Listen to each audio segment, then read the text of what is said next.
Thank you, Chairman. Thank you for being here. You know, Michigan's a border state, so we need each other.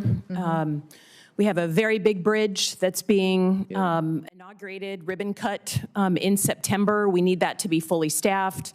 We have a lot going on in Michigan as a northern border state, so we need each other. But what I'm concerned about is that you've taken the mandate to close off the border beyond going after, as you say, the, quote, most dangerous illegal immigrants. I'm a CIA officer. I worked my entire life to protect the homeland. If someone's here illegally, they need to not be here. They've committed a crime by being here. They need to go back to wherever they're from.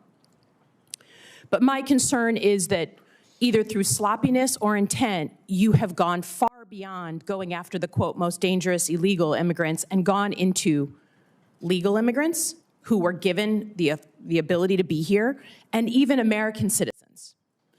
And when I think about that, you know, there are lots of people in this country, including me, who have families who fled this kind of environment where they have no rights, where they have no due process, where they don't have habeas corpus.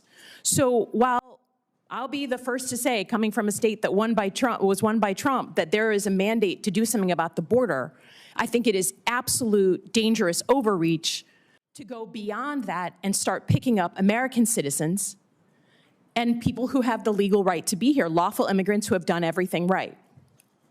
So first and foremost, do you acknowledge that your department has made some mistakes, any mistakes, in going after either American citizens or legal immigrants here in the time that you've been in office? We have not deported any U.S. citizens. Detained? Or people get interviewed. If they get interviewed and they go through that process and if we find that they're U.S. citizens or legal immigrants, they stay in the United States. Have you deported we have to go through the vetting process. Have any American citizens, including children, been deported during your time in office? We have children that mothers have chosen to keep with them. So those by my count, you have 10 American citizens, including children with cancer, who have been deported out of the country. I understand you're saying it's their choice. But it's hard to imagine a small child having a choice. But have you gone after legal immigrants?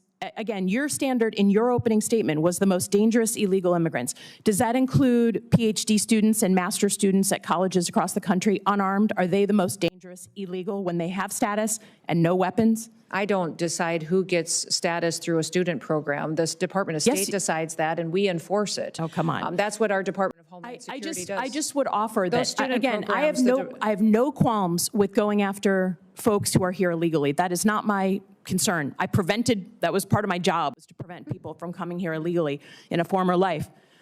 My concern is you're sending a chill down the spine of America by going after people who either have legal status or American citizens.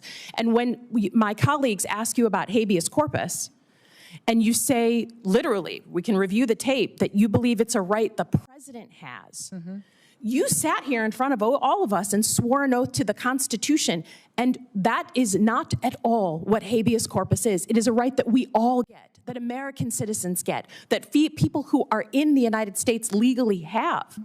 So my concern is it's complete overreach.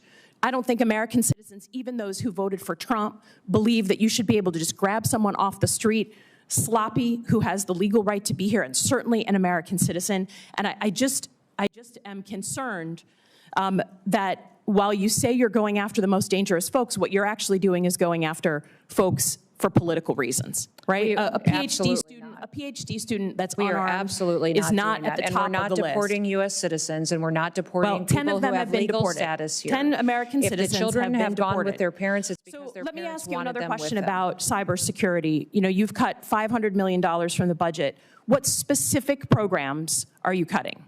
Because there are programs that really aid states and locals that we depend on for cybersecurity. And we know that right now, while we may have good security in the federal government, if you are a local state official, you're depending on the federal government. So have you cut the ISAC program, the program to states and locals on cybersecurity. The president's recommended budget has a reduction in $491 Does it cut million. that program? I've heard the And what talking it's point. doing Does is it putting cut the CISA program? back on mission. And it's you can't say ensuring that that this is the most cybersecurity is going to be strengthened. You cannot say it's the most cyber-secure administration if you're cutting the program to my state and to your state. It will and if you be look when on record, that's what you've cut. I yield back.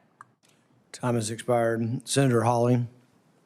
Thank you very much, Mr. Chairman. Secretary Noem, good to see you.